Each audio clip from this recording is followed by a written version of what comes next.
Welcome back to Nick Lenz's novel review. This is episode 30.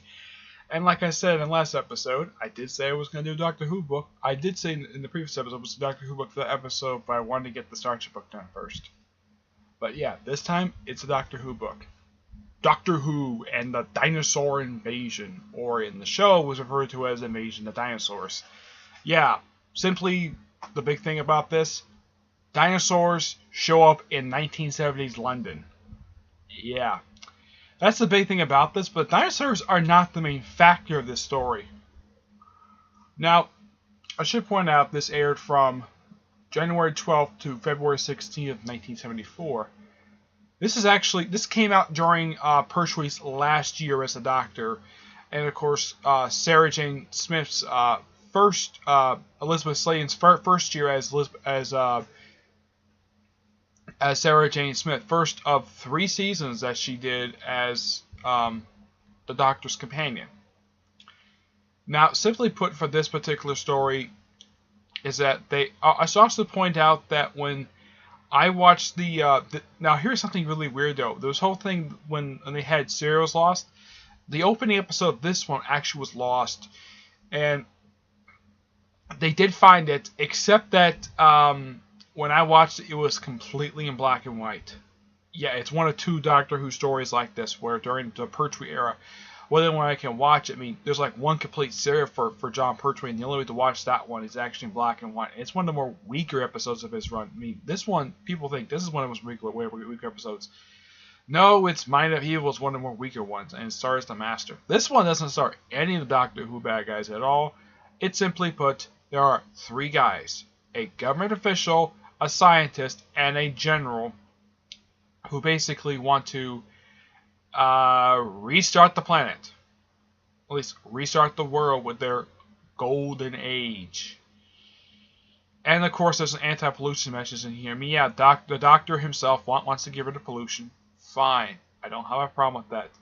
But he's not like down upright in front of it, basically. He's not constantly harassing the Brigadier, the guy to do something about the pollution.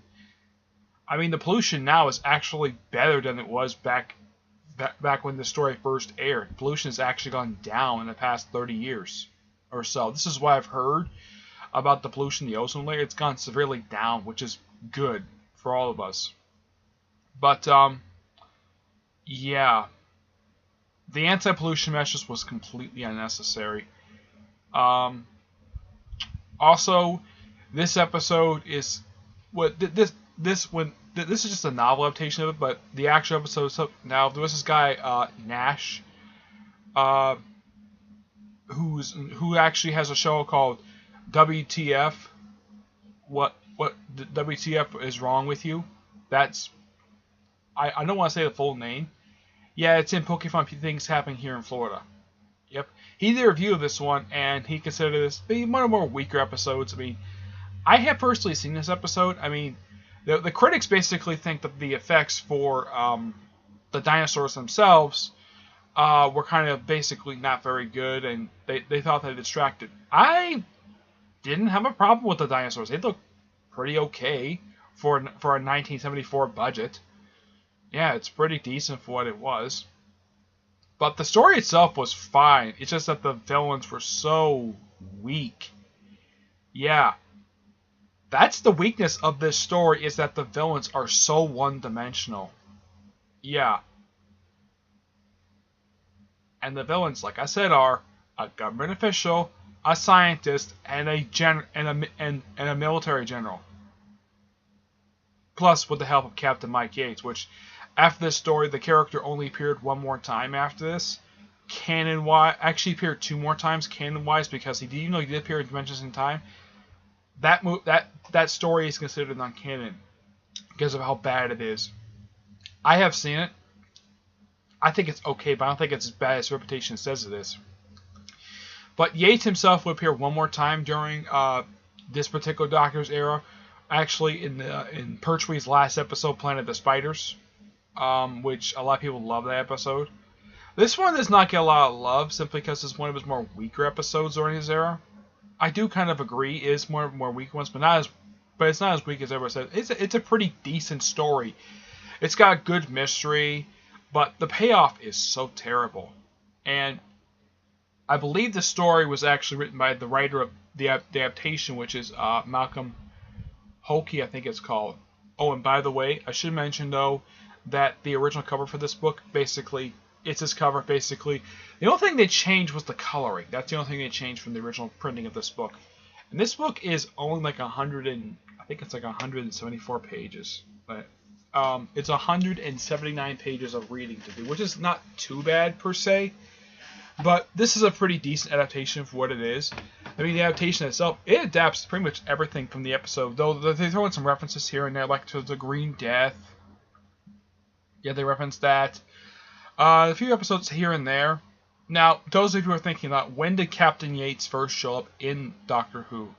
His first appearance was in the start of John Pertwee's second season of the show, in the story Terror of the Autons, which is also the debut of two other characters, Jo Grant and the Master. Yep. One of three characters made his debut in the second ever appearance of the Autons.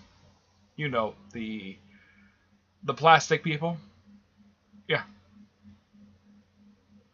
Which is generally considered to be the most violent of the Doctor Who stories. I've seen it.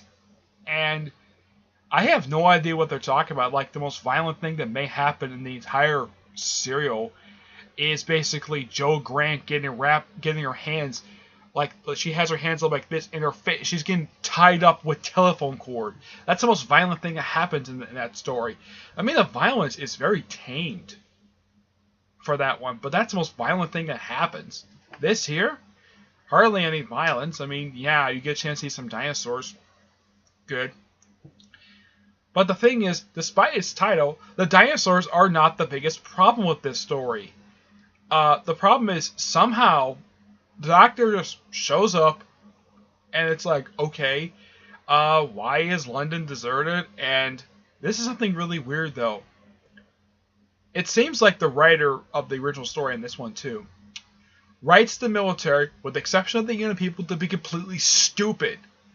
Where they won't even check the Doctor's backstory. Where they won't check his story, like, yeah, he works for UNIT.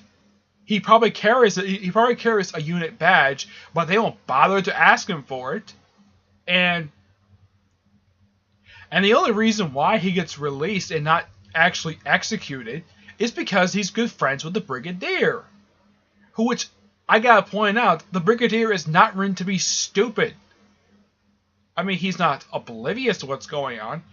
I mean, it kind of seems like they get some of the elements of what he got, the way he was written during his original appearance, during his first full appearance on Web of Fear.